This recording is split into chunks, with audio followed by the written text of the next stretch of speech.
So there's this guy I know, and I see him around from time to time, and every time I run into him, it's just like, wah, wah, wah. It just wears me out. It gets really irritating. Even this morning on the way here, I looked in the mirror and there he was. So I wrote a song for him.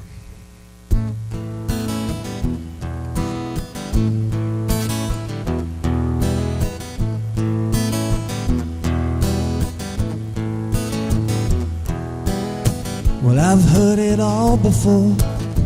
When you come round my door, you find it's open wide, but you don't wanna come inside. What was that you say? Oh, same thing as yesterday. Everybody knows the song. It just goes on and on. How long, how long, how long will you tell your story? How long, how long, how long will you tell your story?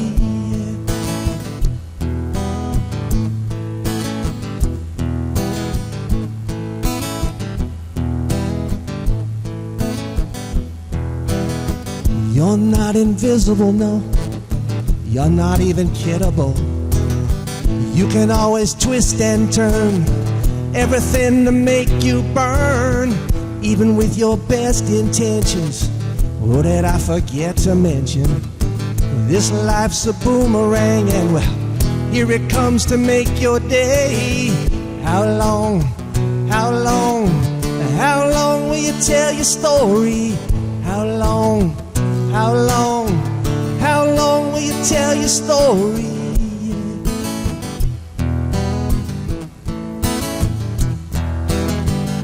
'Cause half the time you find it's twice as hard. Well, you run your fingertips along your scars. Well, there was a time when you reached for the stars. Now your bucket full of evidence is where you are.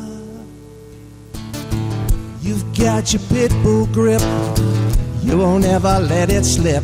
Your shoes are worn, but they still fit. So why run when you can sit around and contemplate all the terrible price you've paid? It must be something else, yeah. You must be beside yourself. How long, how long, how long will you tell your story?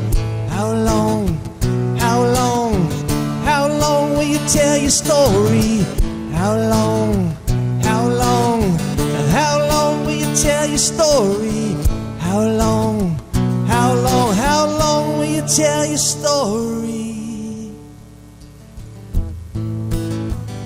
Or give it up.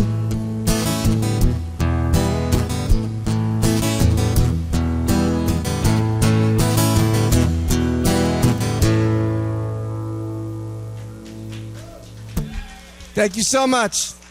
Thank you very much.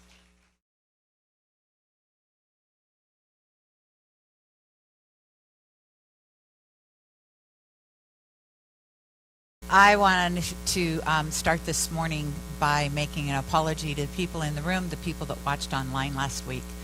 I said that there were 3 million COVID deaths. We're not even close to that. It was not meant intentionally. I didn't do it to incite people.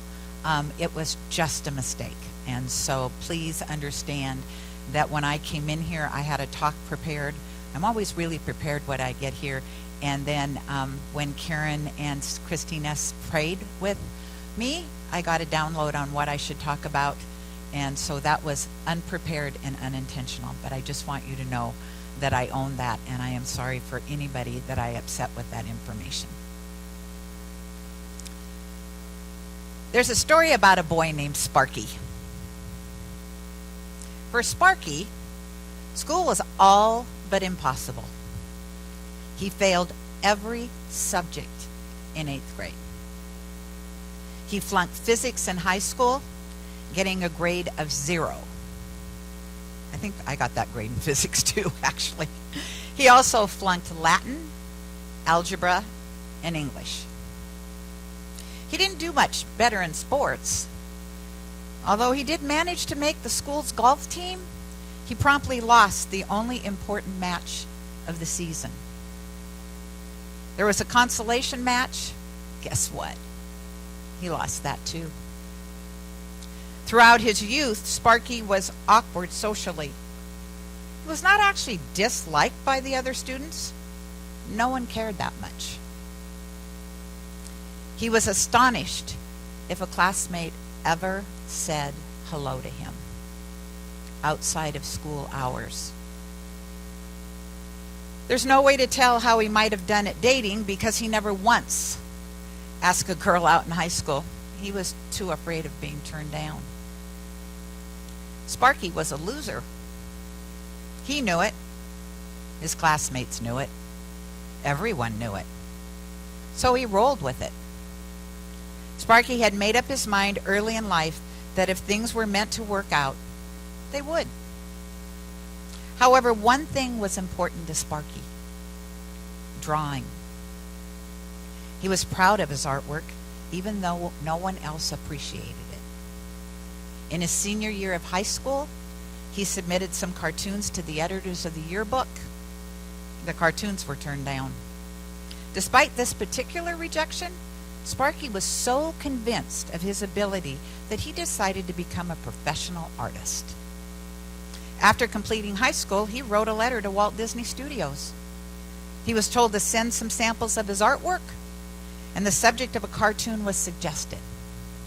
Sparky drew the proposed cartoon. He spent a great deal of time on it, and all the other drawings he submitted. Finally, the reply came from Disney Studios. He'd been rejected one more time. Another loss for the loser. So Sparky decided to write his autobiography in cartoons. And in his autobiography cartoon, he described his childhood self: a little boy loser and a chronic underachiever. He was a little boy whose kite would never fly and who could never successfully kick a football. And this little cartoon character would soon become famous worldwide. For that little character was Charlie Brown, and Sparky was the late Charles Schulz. And of course, the autobiographical cartoon became Peanuts comic strip. I share that story with you because we're talking about thought and its results. Paul's song was perfect as a lead-in for that. How long will you tell your story? How long will you continue to allow yourself to be governed by your own thoughts or the outside world of effects? Because truly, the only thing that we know to be true is each and every one of us has that spark, that divine essence within us. Every single one of us. The title of that was Loser and Legend. So whether he was a loser or whether he was a legend, he had that spark of the divine within him.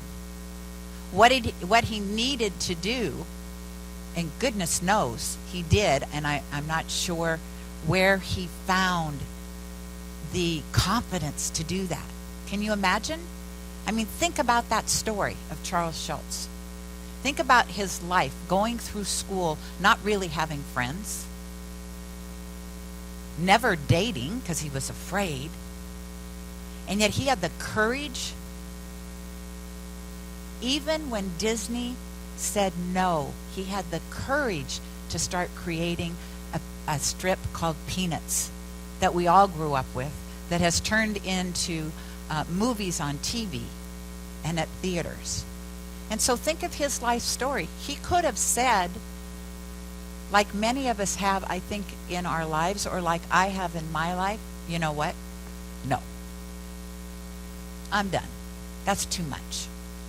That is too much. Have you ever been there? Right? I know that with Courtney and Bea and I, thank God we've got each other, because as we're on this new eating plan, and fortunately we do this around the same time together. There have been times every single one of us has gone, I'm done now. This isn't worth it. You know, that scale is not moving. Why do I do this? Why do I drink a gallon of water? Who cares? The thing you have to decide is you and that spark within you. You're doing it for you. Whatever you're doing in life, you're doing for you. If the outside world benefits, and it will, so be it. But if you're not doing it for yourself, you're not doing it for the right reasons. You know, Ernest Holmes talks about cause and effect. And he says that we don't deny that the effect is out there. We deny that it has to continue because that's the power of our thought. Now the thing is, I can't change the way any of you think. I don't have that kind of power. I don't have that kind of control. And here's the truth of the matter. I don't want it. I have enough going on within me to keep me busy. Right? I've got enough going on inside of me, the good, the bad. You know, I used to name them, all my little kids. You know, Rebecca Rebel, Charlotte, what was Charlotte? Charlotte's Crazy, Debbie Downer. All of them had names because we've all got those little personalities within us. Every single one of us does. And every day we're at choice. If we were going to school and all those kids were on the bus, who are you going to let drive your bus? You going to let Debbie Downer drive the bus? I've been there. I've done that. You spend a whole day letting Debbie drive the bus, and it just, if you've ever done that, you feel like the weight of the world is on you. And then what you get to realize is, that's not the weight of the world. That's just my weight.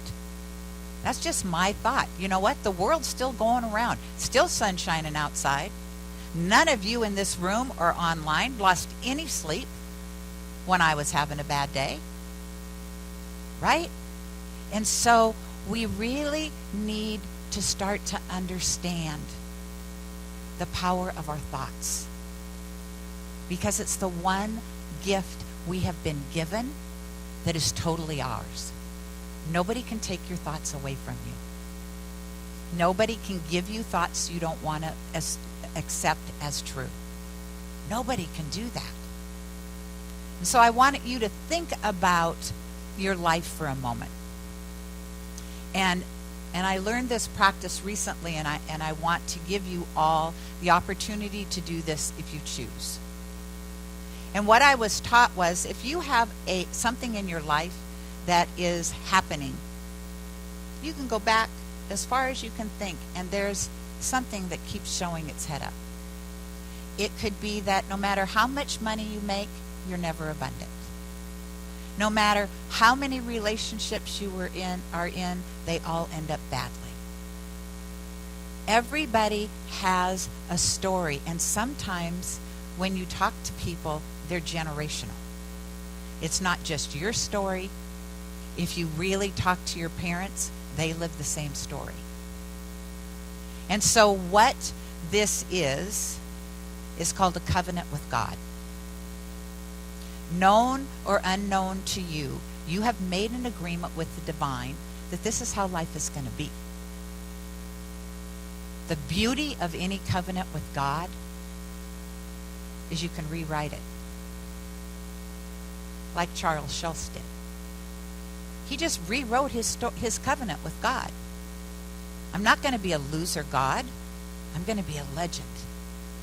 Every single one of us can do that, because here's the deal. Have you ever had somebody say, oh, just rewrite your past? You know, make up a different past.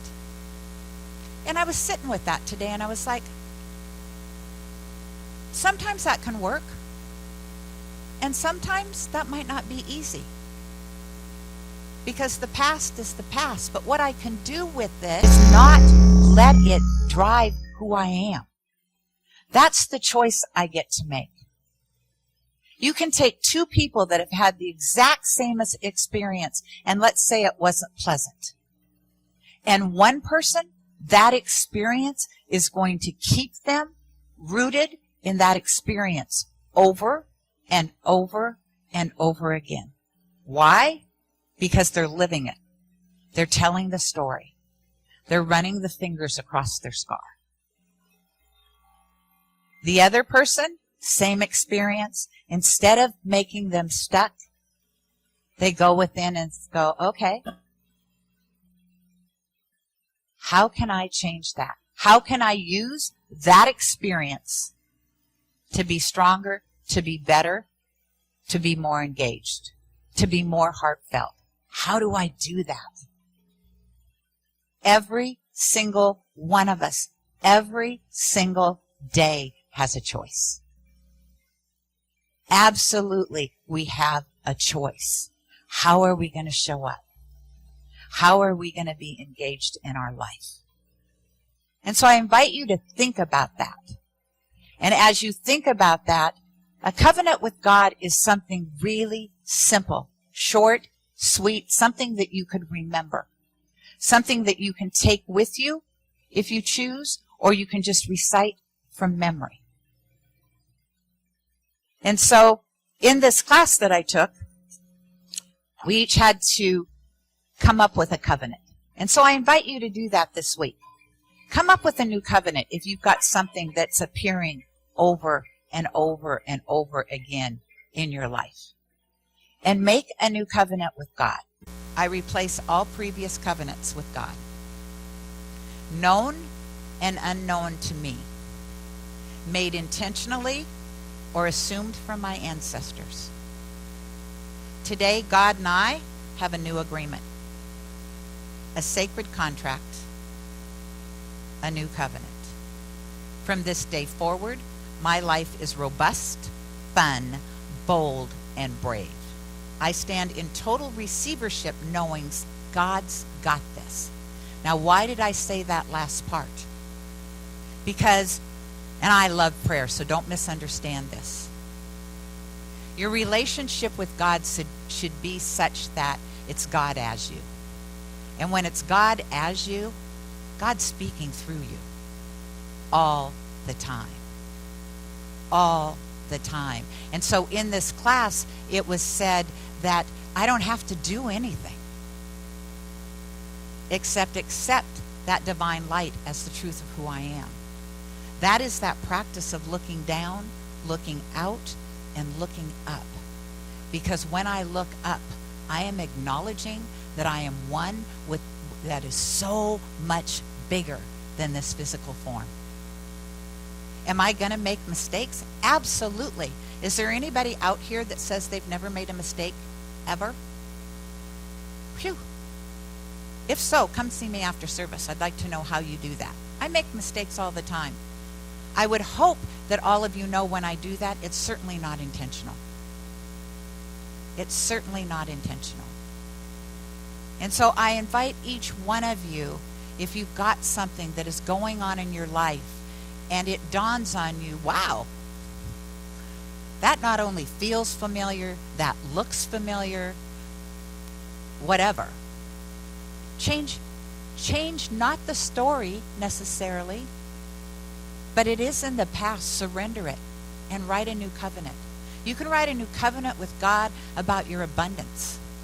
You can write a new covenant with God about getting the employment that you deserve, that pays the quality of wage you want. Write a covenant with God. Now, there can be a process, a meditation to go through the covenant, or the way we did it in this class, it was simple. We sat down and just wrote our covenant from our heart.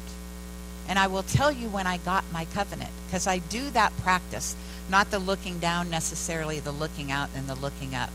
But part of my daily practice now is looking up for 10 minutes and not saying anything, and to the best of my ability, not having a thought. And I say that because we all know. It's funny to say I have no thought, because we all do. Let's just face it. And when I do, I just realize and surrender.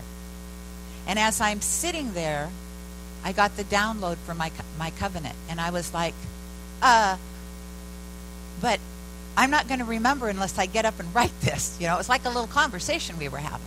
Like, now is not the best time to give me that covenant. I'm supposed to be surrendering. Go ahead and get up. Okay, I'll get up. And I wrote my covenant. It can come like that. In fact, that's the way it should come. If you sit and think about your covenant, then I would venture to say it's the covenant of Gayle's mind with the covenant of Gayle's ego. And there is a difference.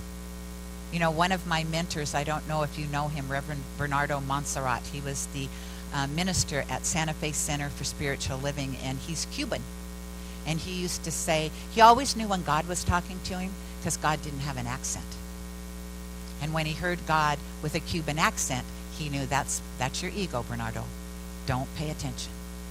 I don't have that, and I know there's a difference. When God's talking to me, I can go, that's dang near brilliant. And when I read something that Gayle's written like this, I can read it and go, that doesn't feel good. Because before I wrote this one, I'd written a covenant, and I turned it in, and I knew it was not from my heart. I knew it was not me and God creating something together. And so that's the spiritual practice I would like to give you this week, is write yourself a covenant.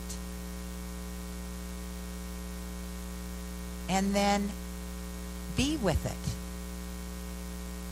My covenant with God is.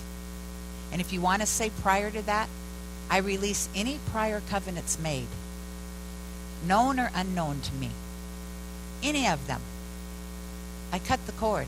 I burn up the contract. However you want to say that. And then create a new covenant. Now, will your life change just like that with this new covenant?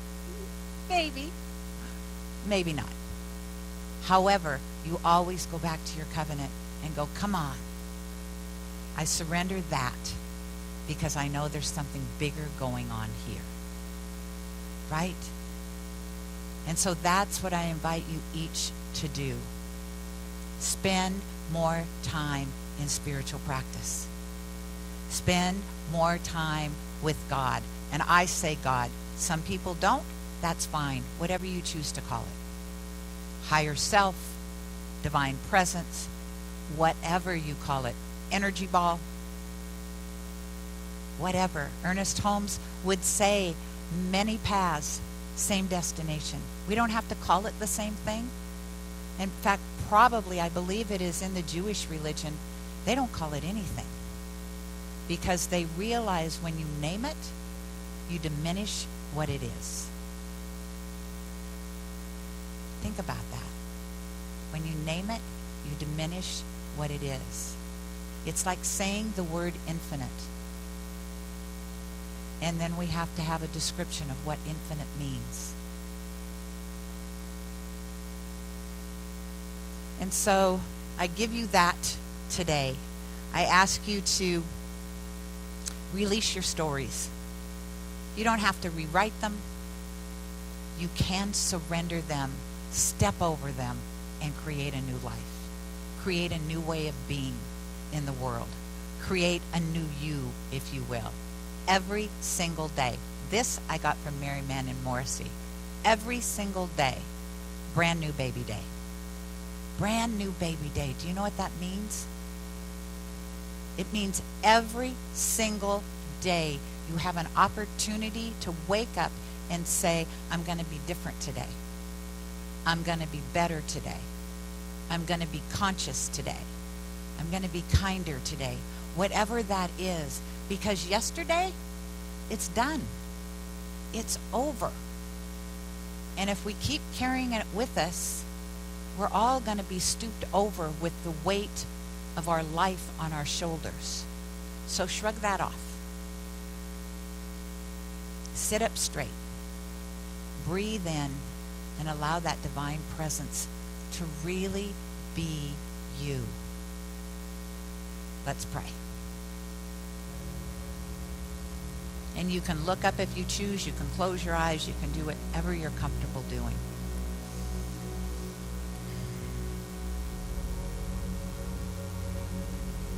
And so I invite that divine presence.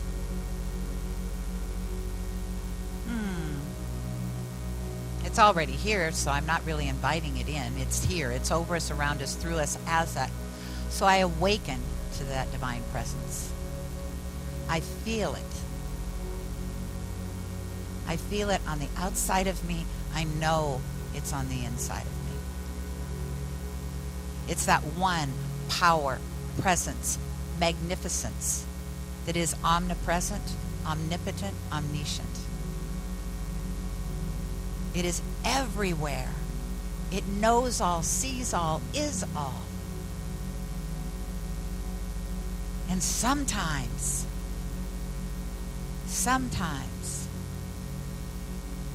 I can shrink in just the wonder and the awe of realizing I am part of that. And so we start there. Each and every one of us. Feel that. Take that 18-step journey from the stair of your mind. Take it down. Just walking down, and land in that place in your heart. That seat of the soul that only knows the good that is God. That magnificence that is you.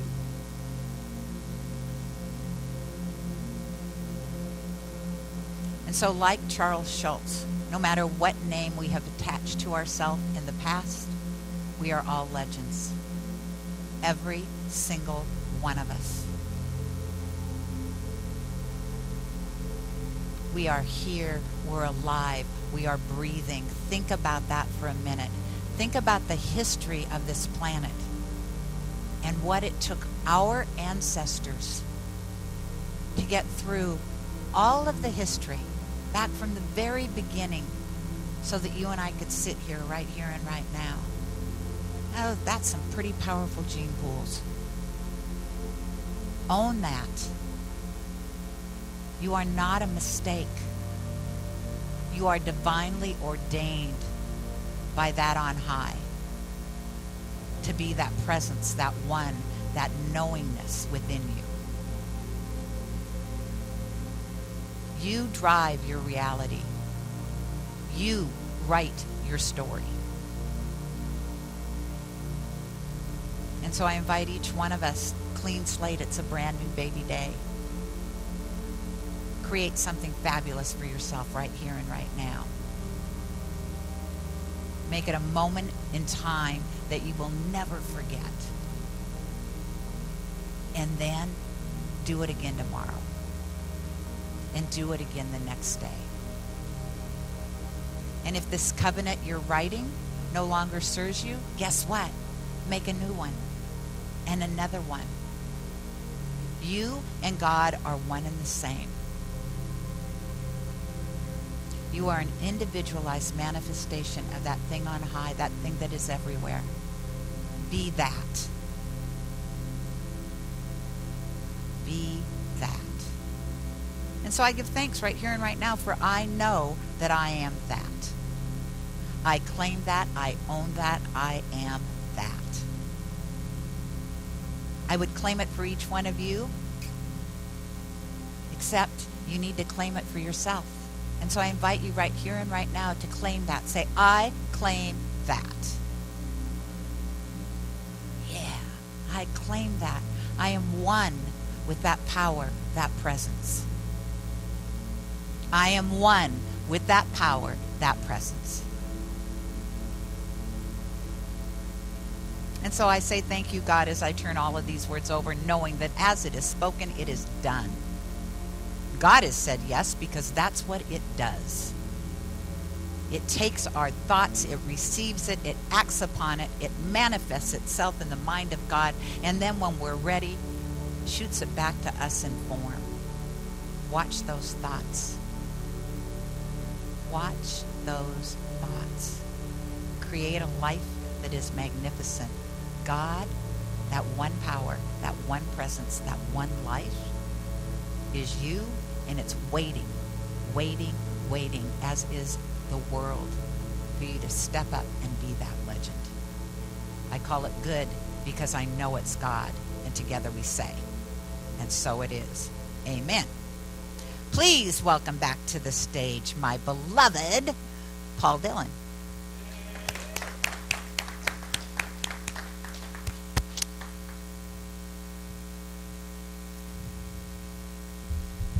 My son is 31 years old now. His name is Ian. He's long since gone from the house. And every time I am going to sing this song, I'd wish that I'd written it when he was young. I would have pulled up a chair beside his bed every night and sung this to him.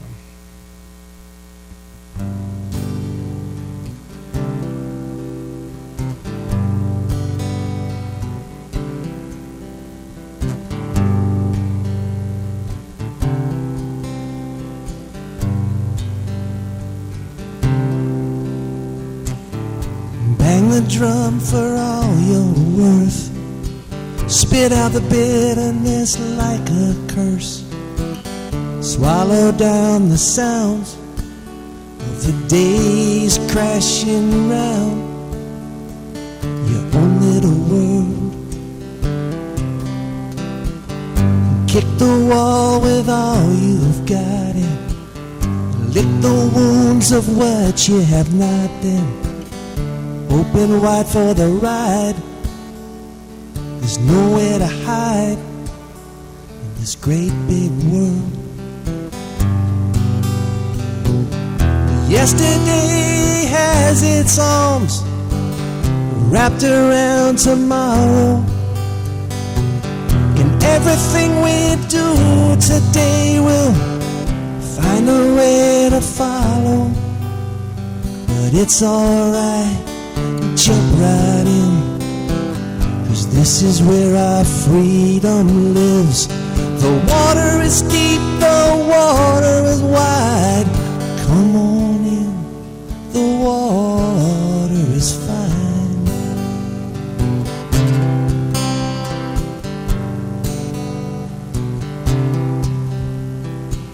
You turn around, there's no one there. It's just the weight of the cross you bear.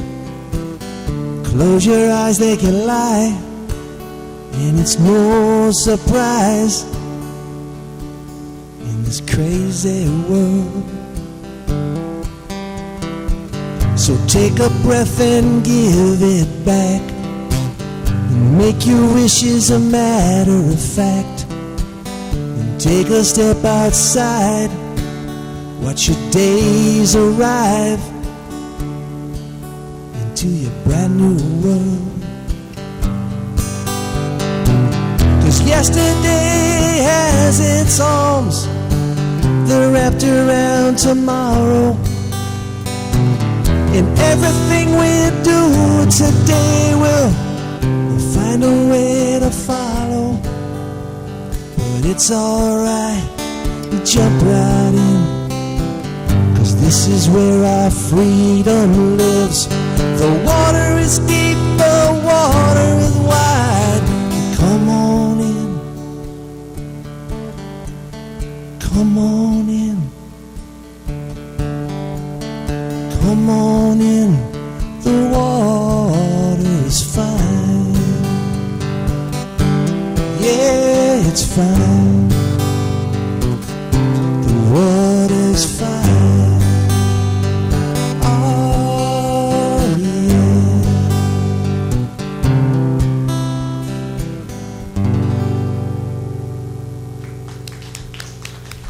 Thank you.